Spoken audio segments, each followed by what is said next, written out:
জনগণ তার উপরে মুতে ছেড়েছে।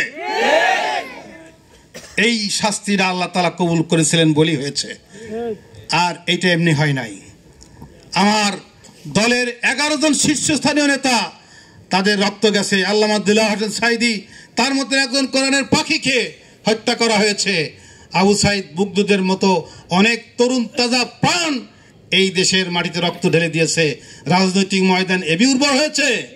আজকের এই ময়দান, আমি মাঝে একটা কথা বলে থাকি যে জামায়াত ইসলামী ছাত্র শিবির যদি আগের মতো করে স্বাধীনভাবে তাদের দাওয়াতি কাজ করে দিতে পারত, এই 17 বছর ধরে করত, কইরা যতটুকু না ফল পেত, এই কয়েকদিনের মধ্যে আল্লাহ রাব্বুল আলামিন ইসলামী ছাত্র শিবির জামাত ইসলামীকে এমন এক জায়গায় নিয়ে এসেছে, আমার মনে হয় সেই তুলনায় অনেক অনেক গুণে বেশি ফল আল্লাহ দিয়ে দিয়েছেন। আজকে 3 নম্বর নয়, আজকে 2 নম্বর ভাবে শুরু করেছে জামাতকে। আবার কিছু কিছু অঙ্গনে 2 নম্বর নয়, তারা এরকম গুঞ্জন শুরু হয়েছে। আমরা ওদেরও দেখেছি, এদেরও দেখেছি।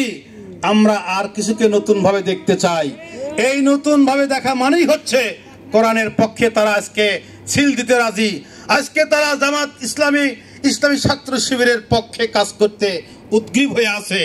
এই যে একটা বিরাট উর্বর, এই যে মানুষের মধ্যে একটা বিরাট গুঞ্জন, এরা যদি সত্যি সত্যি আগামী নির্বাচনে এই আমানত আপনাদের হাতে তুলে দেয়, এই আমানত রক্ষা করার জন্য দক্ষ যোগ্য নেতৃত্ব দরকার আছে না নাই ভাই?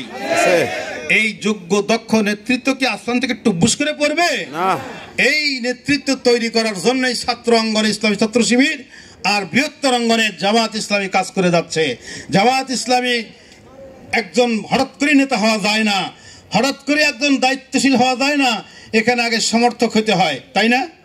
সহযোগী সদস্য ফর্ম পূরণে সমর্থক হতে হয়, তারপরে 5টা কাজ করলে তাকে কর্মী হিসেবে তালিকাভুক্ত করা হয়। 5টা কাজ কি কন্ত দেখি? রিপোর্ট রাখা, ব্যক্তিগত রিপোর্ট রাখা। 2 নম্বর হলো দাওয়াতি কাজ করা। 3 নম্বর হলো বৈঠকাদিতে যোগদান করা।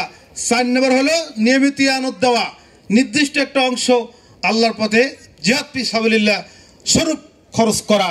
আল্লাহ রাসূল বলেছেন, আহাব্বুল আমাল ইলাল্লাহি তাআলা ওয়াইন কল্লা দামা, আল্লাহর নিকট ওই আমলটা সবচেয়ে বেশি কবুলের যোগ্য, কম হলেও নিয়মিত করা হয়। এই জন্য আমাদের আয়ের একটা নিয়মিত অংশ ইসলামী আন্দোলনের জন্য দিব। এইটা হলো 4 নম্বর কাজ। 5 নম্বর কাজ হলো সমাজ সেবামূলক কাজ। আমার বাড়ির পাশে একজন গরিব আছে, দুস্থ আছে, একজন অসুস্থ রয়েছে, তার সেবা করা।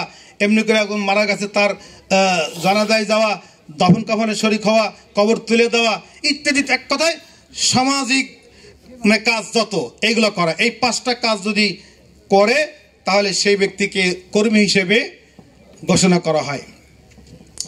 এরপরে একটা বিরাট সিলেবাস আছে, সেই সিলেবাস পড়ে তারপরে পরীক্ষা নিরীক্ষার মাধ্যমে রোকন হওয়া লাগে। আর রোকনরাই হলো মূলত জামাতের প্রকৃত সদস্য। তো আপনাদের কাছে আমার অনুরোধ, আপনারা কি জামাত ইসলামীকে ভালোবাসেন?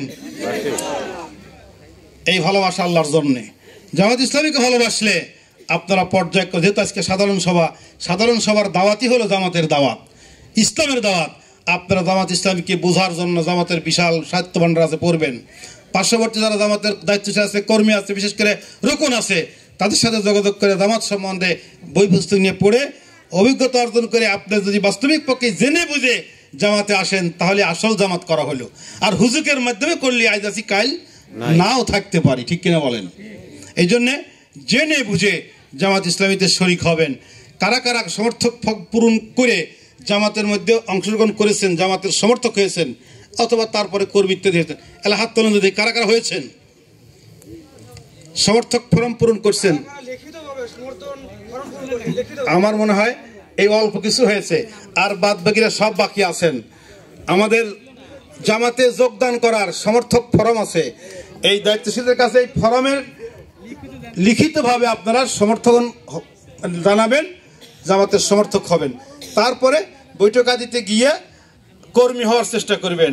এরপরে রোকন পর্যন্ত কমপক্ষে গেলে তারপরে বোঝা যাবে যে হ্যাঁ, আপনি আসলেই জামাতের একজন কর্মী।